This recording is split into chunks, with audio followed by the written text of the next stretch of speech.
Hello, everybody. I think I have it working now. We're a few minutes late because my internet decided to not be functioning, but I think we are live. I will keep an eye on the chat to see if anyone is actually following along today. Otherwise, this is recording and I'll post it later and you may be watching it on YouTube. So I'm Amanda with Blue Highway Games, and I am going to be talking this week about games that feature book themes. Now, books are almost my favorite thing in the world. Maybe games, maybe books, not sure, might be movies. But I love both books and games, so games that feature books are pretty special. Now, it's actually a pretty challenging topic to have in a board game. There's been several attempts over the years that just haven't quite captured what it is about book lovers that they want to see in a game. And there's a lot of trivia games featuring books and books that have fake bookshelves. And in recent years, they've gotten a little bit better. One of the books games, first ones I love that I wanted to feature that's sort of out of print at the moment is Ex Libris. But instead, I kind of have the follow-up from Renegade Games here today that I'll talk about. And you'll see why it's up there in my favorite book games. Games about books.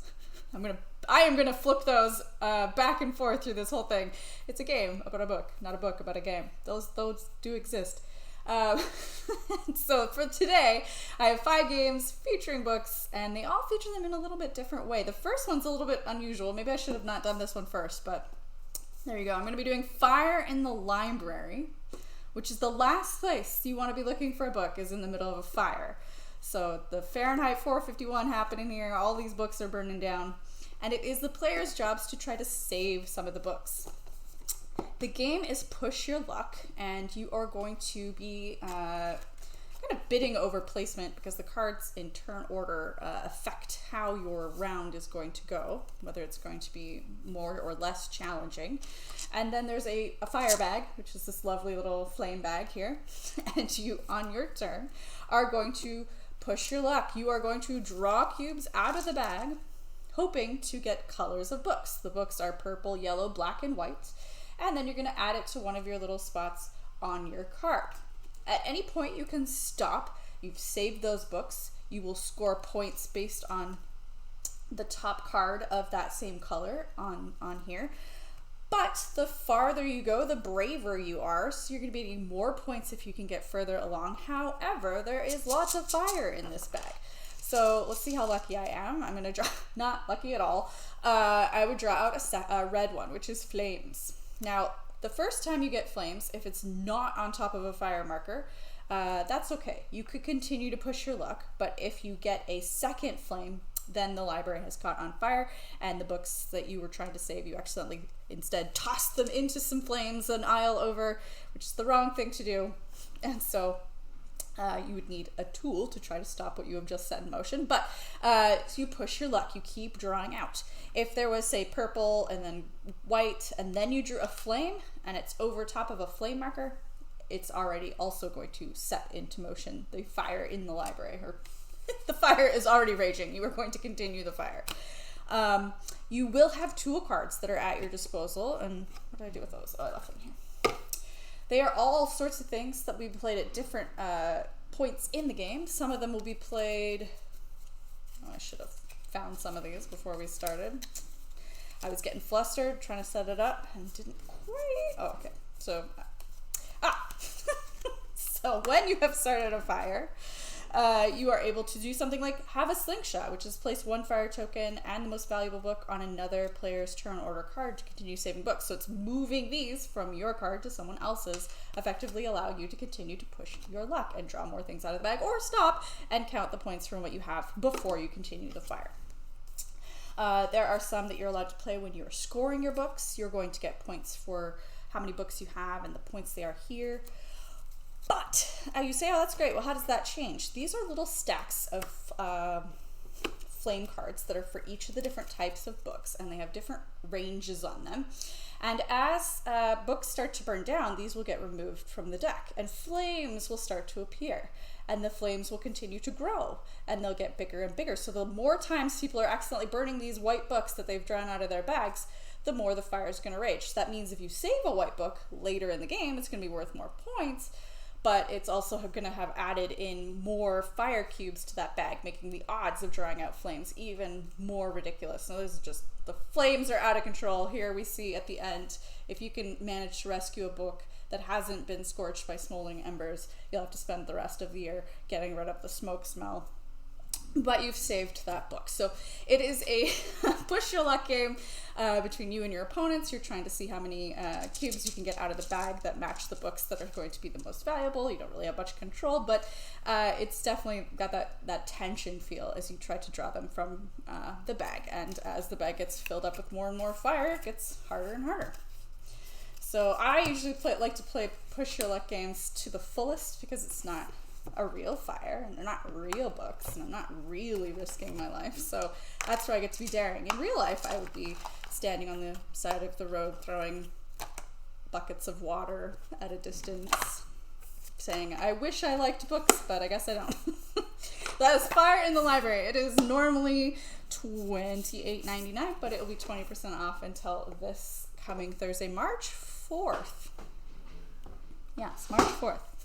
All right, the next one I have is a smaller book, and this time the books are not on fire, but they are still kind of in a library. It's called Biblios, and this is a game about writing books, loosely themed. It's mostly a card game to do with colors and numbers. There's a small little board. There's some dice that will go on each of those corresponding spaces in the matching colors, and then a deck of cards.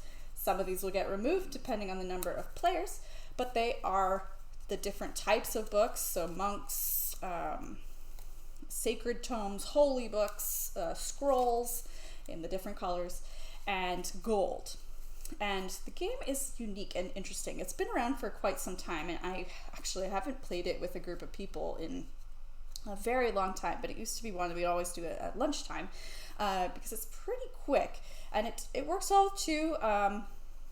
It's a little bit different, but it's two phases. There's a gift phase and an auction phase, and then the scoring at the end. And you are going to go through the whole deck of cards, and on your turn, you're going to draw, the number of players, or as many as the number of players plus one. And then you're going to look at them. You are going to, oh no, you don't draw them all at once. No, do you?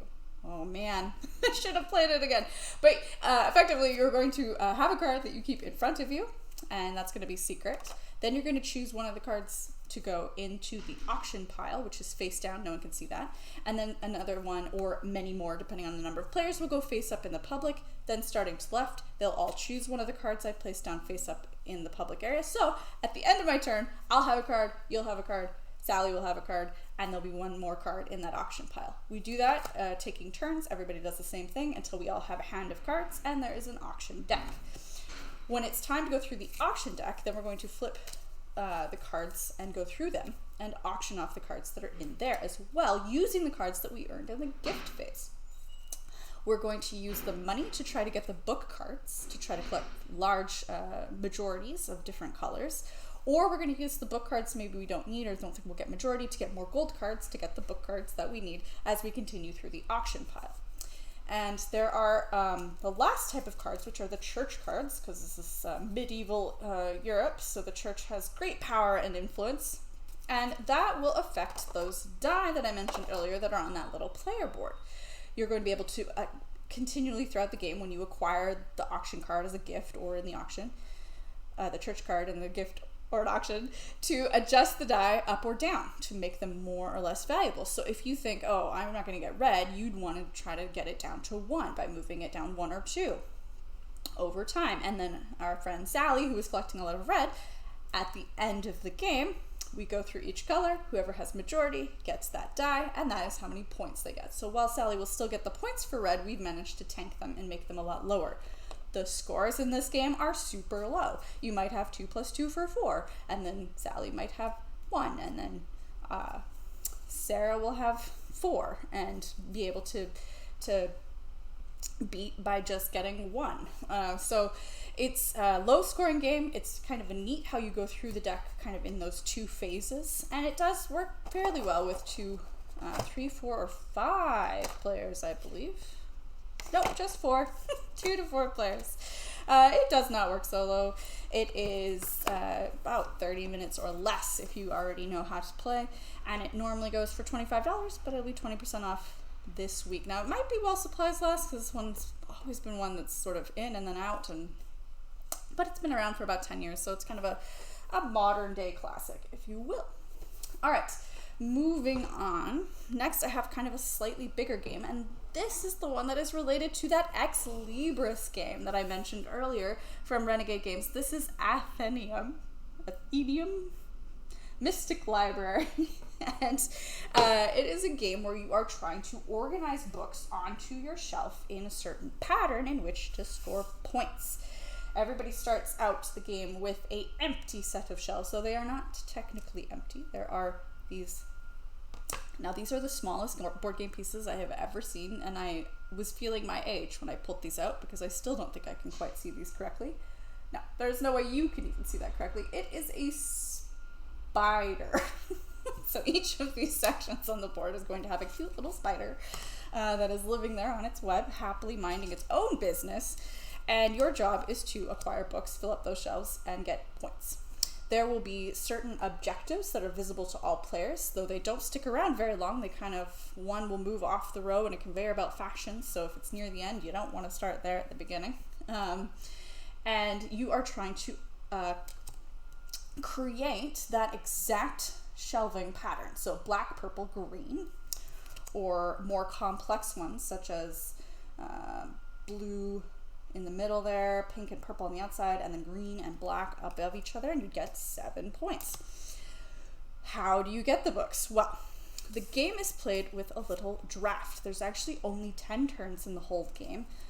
5 cards from the first half, 5 cards from the second half. You are going to have a hand of cards. You're going to choose one to draft it. All players will reveal it simultaneously. And then on the card, you get whatever's on the bottom for yourself, and then whatever's in the top right is going to go to your opponent on that side, and whatever's in the top left is going to go to the opponent on the left, and likewise, I'll get the thing that's on my opponent's card that direction, and going from this way. Now, I only played this 2 players last night, so when you play with 2 players, you simply get the top of your opponent's card. So it was actually a lot easier just to kind of draft, though it wasn't as tense. So I think it is meant for a little bit more players, because you'd have to think about both players and what they might need and what you don't want to give them. But so you get the thing on the bottom, you get the things on the top, you take them into your supply, and then you're able to try to organize them. Now, this is where it's like Ex Libris, is they have taken the time to make every single one of these tokens, so they're really just color-coordinated tokens to help you reach those goals, so green, blue, purple, black. But every single one of these tokens in these little library carts have different words on them, different books. So this is a quest list for side characters, or Wizard School changed my life, little memoir there. How about, shall I read through all of them? I know you're very excited. Another apocalyptic prophecy. I should have pulled out I had all the funny ones on the top, I thought. Oh, Road Trip with Merlin. So I think they're cute and adorable. So you can fill up your bookshelf. You can read all of them. There's like hundreds of them in here. So they spent a lot of time with all those books. And you got these fun little library carts to keep them in as well. So you're collecting the books, you're figuring out the pattern, you may have symbols that allow you to rearrange some of the books, so as the objectives are changing, you're able to adapt. You want to try to fill in sections to score points, and when you do, the little spider has to leave because there's no more room on the bookshelf for them, so you're able to take an extra help from that, whether it's a little addition to your library that gives you more space, or bonuses, which can be used to score points at the end of the game, or things that can be discarded and used immediately, and so on and so forth to try to fill up your library. So it's a patterning drafting game. It's quite simple. It only took like 10 minutes to explain, 20 minutes to play, and we would have happily played it again if it wasn't already 10:30 at night. So, and I'm old and I go to bed early. So that is Athenian Mystic Library, and it normally is $44.99, but it will be 20% off till March 4th. All right. Okay, I only have a couple more. The first one I'm going to do is the biggest one, and this is a game called Alma Mater, with this lovely, gorgeous orange cover. This university here, set sometime in 1500s in Europe, early universities, and it is about being the headmaster of a university and trying to you have your textbooks in your color that you are going to try to promote and do research for to increase their value. And the textbooks can attract students to your classrooms, or have professors come lecture in your halls, which give you some added bonuses. It is a worker placement game on this really big board, which I know you all love seeing me try to unfold these without breaking them. But it has it is the university laid out, but mostly a place to hold the professors and the students and the research track. The research track, you can see, is empty. It's because it's a series of cards, so it's not the same track every time you play. It is variable based on the different strengths. They'll get harder as they go up, but different combinations. And then I wish I could hold up everything that is in this player board because it's really awesome, but the first and foremost is the resource that you have are these little books. And yes, 100%, this is why I bought this game, because I wanted a whole crap ton of little book pieces for a game, and they work really well. It's a currency. You have yours. They're going to be going at the top of your own board, and they are then available for sale. They're like books that you have published that you want other people to acquire because they need your color in order to do some of the hiring or attracting of the students or the professors themselves. And you say, oh, well, there's no colors on there. Well, that's because the colors themselves are set by either the research that you're doing or the first person to go buy a professor.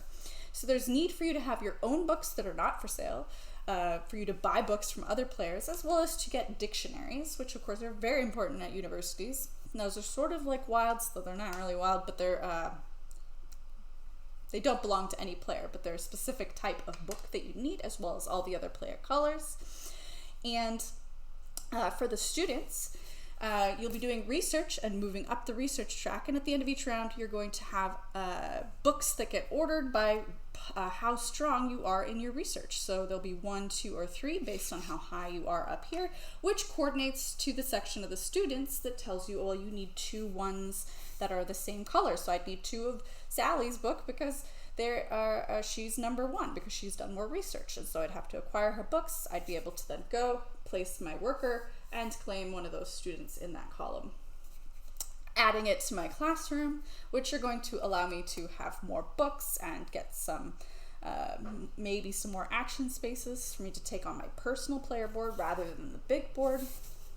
And then also the professors, the books that you need there are determined by the first person to go, has to pay the price, and then they get to choose 4 of one book that they pay, 3 of another book that they pay, 2 of another book that they pay, and 1 of another color that they pay, which is quite expensive. So it kind of happens not at the very beginning of the game, but after you've collected some books.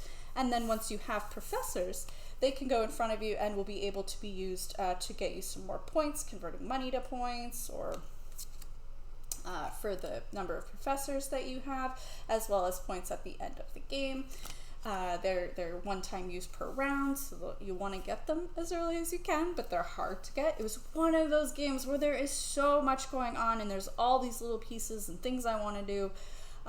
So it had a steep learning curve, but once we got playing, it was actually quite straightforward because I love worker placement games because it knows if I put my piece here, this is what happens. Now what happens might be complex, but once you understand it, you place your piece, you do the thing, it's the next player's turn, so on and so forth. Over the course, I think, of 4 years rounds of the game, you're trying to pump up your university and acquire lots of books and have yours be more important and fill up your space with students. You won't do all of those things, but that is the goal, and that is Alma Mater. So that is a really big, complex strategy game, one that I would say is definitely for older kids or adults, and full game night will definitely take a little bit of learning, but then you do get to play with handfuls of these awesome They're really cool. Little book tokens. And that normally retails at $69.95, so it'll be 20% off until March 4th. All right, the last one I have for you is the most unusual selection for today, and it is because it actually is a game that is played in a book. So I really knew we'd want to take a look at that here. This is the book. This is the game right here. There are loads of other pieces, but it is a worker placement choose your own adventure game that takes place in this shiny little board game as book. So at the start of the game, you're all going to be starting out kind of at an outpost. And anytime a page is turned, you're all going to read the story part together to see what is happening.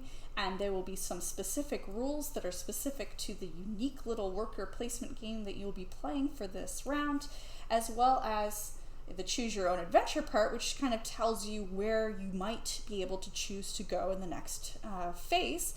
And there's about, I think, 17 or 18, so after you've played a few times, you will know what those hold. But the first time I played this, it was so exciting to be like, I have no idea what's going to happen in the Cloud Monastery or Razorbeak Canyon, so you kind of have to go off of the name of the title. But how it works is you have some of these workers, your meeples, and there are spaces out here. This one's maybe a little hard to understand, but like you're gonna go in one of those spaces. The rule for this area is that you can only have one of your workers per guild hut. So if I place my first worker here, my next worker cannot go in this circle area, even if there's open spaces. I have to choose to go on a different one of these circles. So again, there's a different rule for each of those, and that's the one for this. When you choose to go somewhere, you are trying to collect the different resources, which are hard to see on here. They're really tiny, but they're these little crates of goods. And the crates are going to need to go in your caravan, which you start out with only kind of a starting caravan. You'll grow it and add more and more of these cards as you go, so you have the ability to carry more and more goods on these crates, as well as possibly get more workers. But you add the goods to the crate, and then ultimately you are trying to fulfill contracts, which is another action you would have to take, and you'd be able to put down this spending the resources that are shown on the card in order to put this face up in front of you, which gets you a little bonus as well as lots of points at the end of the game. Now you have a couple of these in your possession at any one time. This map being near the beginning doesn't have it, but you can acquire more of these contracts by going on this symbol later in the game, get more of these. So ultimately you're trying to collect the goods to fill up your carts. You want to get more carts so that you can have more goods, so that you can fulfill the larger contracts, so you can get the points. Sort of like Ticket to Ride, if you have these in your hand at the end of the game and you're unable to fulfill them, you will lose those points instead of gain them, which as you can see is big. Now it was a high scoring game, so I feel like we had a lot of points. Maybe I just got lucky, or we didn't encounter the right bad things. Oh yeah, so at the end of each round, there's also these variable cards. There's A through E, and then you will also have chosen your destination. Then you will flip over an encounter, and things will happen. They're going to be all over the place. Some of them are going to be, you need to have a certain level of strength on your caravan cards. So this is a strength of 1. If you have multiples of these cards, or you have extra strength shields, you'd be able to fight the monster, and then you would get a reward. If you can't, you'd lose something. Or there's sometimes these cards that let you make a choice. So whoever's the guide is going to, we read the card, there's flavor text, and then you make a choice, and things happen based on the choices that you make. Maybe you'll just get something, or you get something in exchange for something else. The choice is yours. So these are also variable. The directions and the places that you go are variable. And I don't want to ruin too many of them, because a part of the fun is not really knowing what's happening on any of these pages as you play the game. But you go through the book and you'll be jumping around and you'll be moving on to, let me go to 10. And so, no, we didn't choose that one. We chose page 10, and it has more instructions. And again, I said there was lots more chips in there. There are some that you'll have to bring out depending on the pages that you decide to go to. There's a little sorting thing in the box that helps you store and keep those separate from each other so you can easily find them. and then you're going to be playing some different little mini game that is always going to be some variation of putting out your worker and claiming what the space is on it. So that is a game called Almanac the Dragon Road. I can only imagine that maybe they'll have different almanac books and different things that come out with different themes and flavors. I found it was not very complicated. It wouldn't be for really young kids, but definitely adults or, ages probably 8+, or, younger kids could play along. There's the choosing of where to put your stuff, and there's some, hard choices to make and some encounters that take away a lot of your things, which could be depressing, but otherwise it's not overly complicated. So that is Almanac the Dragon Road, and that is a game played in a book, which I thought was pretty neat. That is $49.95. Normally it'll be 20% off until March 4th. Well, that is about it for today. I don't think there's any questions, so I'll kind of pause here a bit to see if anyone has anything they want to add. There are lots of other good book games that I could have featured. I really liked what Ex Libris and the Athenian did by making kind of humorous books rather than trying to emulate or represent real books in the real world. That just doesn't, because they don't have the licenses to call them whatever they wanted to. And so those have done well. The other one I really like that I couldn't feature because it's sort of out of print is a game called Bring Your Own Book. Now this is a party game, and I love party games. It's very similar to something like Apples to Apples, and you don't even really need the game to play it.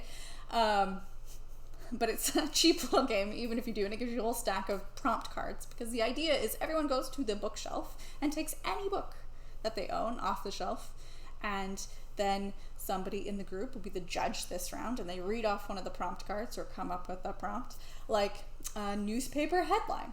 And then everybody opens their books and starts looking through the book to find a newspaper headline. Now, not an actual newspaper headline, like you don't have to know, where in this Tale of Two Cities do they have a newspaper? No, you want to flip through the book to find a sentence that could have been a newspaper headline that might make the group laugh or the judge think that is an excellent headline. And so once the first person's found one, everyone has about 30 seconds, then the time is up, and everyone reads out their selections to answer the prompt, and the judge selects their favorite. I think it's incredibly charming. It's really fun to play games with the books off your shelf, because like I said, I have a lot of them, because I love them almost as much or maybe more than board games. So that was Bring Your Own Book. If you can track a copy down, we don't have them in store, but it's a fun little party game for all ages. All right, I didn't see any questions, so thank you very much for joining me to hear about the book games this week. Hope you have a great weekend. Maybe play some board games or read some books. And I'll see you next Friday.